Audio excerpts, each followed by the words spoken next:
cervical screening programme is a screening programme for people aged 25 to 64 that is designed to help prevent cancer, and it does that by picking up early changes that could, if left untreated, go on and progress to become cancer.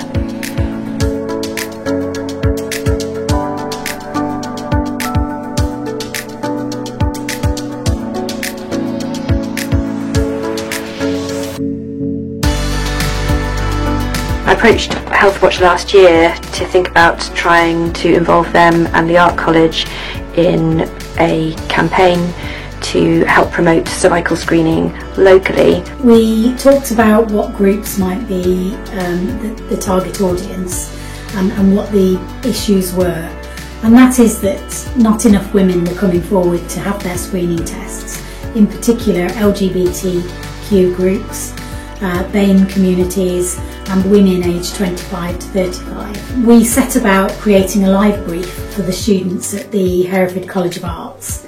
I'm one of the tutors on the foundation course at Hereford College of Arts, and this brief was a great opportunity for our students to work with a real client and to tackle an area that maybe they weren't comfortable with, to learn to ask the right questions and really look at the information that was important to get across. So we have about 100 students on the course, and we had about 30 that opted to do this brief. Great age range, great range of experiences. We had some nurses in there, some retired nurses, all the way through to people who just left A-levels. So it was the sort of subject which was really lovely to be able to discuss openly across the table and get a range of opinions and experiences. And there was a lot of learning that took place for the students. There's always so much background work that goes into this, and it was so interesting to work on a live brief because all the students took the information on board so seriously and were quite shocked by some of the information as well, I think, and wanted to do something about it. We were available to give feedback on designs as they were being developed, and logos and colour palettes and things like that. The students were really fun to work with, and we're really grateful for everybody who took part and all the creative ideas that they provided. There were some really strong entries.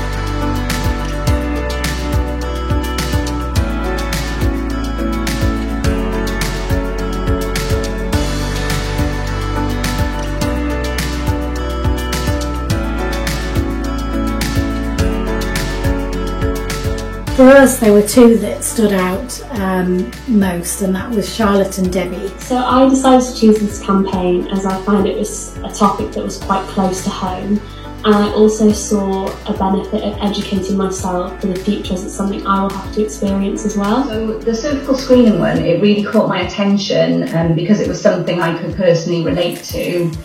A number of years back, I had some abnormal cells on my cervix, and through cervical screening they were picked up and monitored for a number of years, and eventually I had those cells removed, and it was just such an amazing, simple screening, and I was really taken when I heard the research.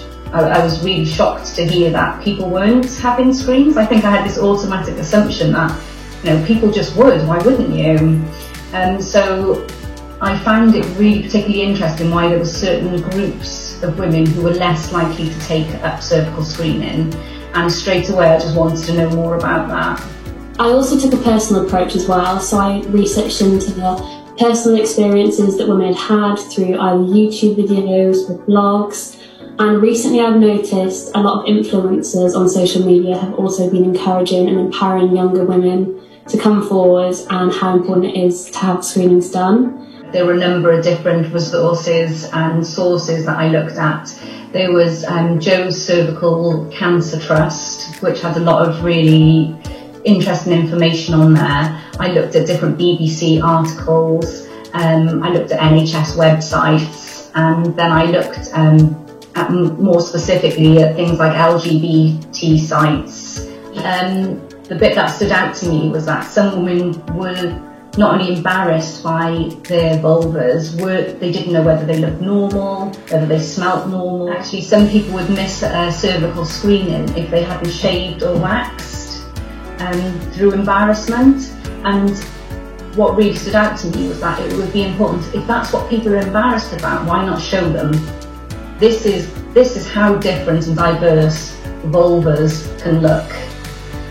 And Charlotte's an enterprising student who's pushed some of the boundaries in that she's not working specifically with 2D materials, very interested in making things and designing things that then can actually be fabricated, and took that through into this project, not losing sight of the message and the meaning.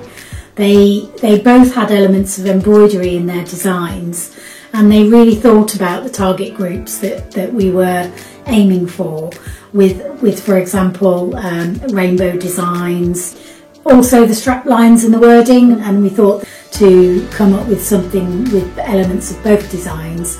So we asked Charlotte and Debbie to work together on the final campaign. Theoretically, it was a really lovely idea to work together, but practically I think it's been really challenging and a great learning curve.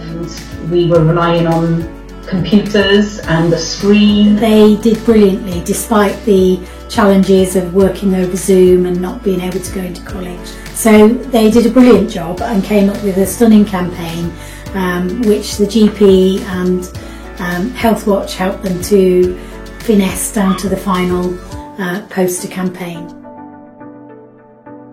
It isn't a clinical looking poster, and again this was reflected back to us through some of the students about previous NHS campaigns that have felt quite sterile and clinical in their approach, and so we particularly like the embroidery aspect on the winning designs.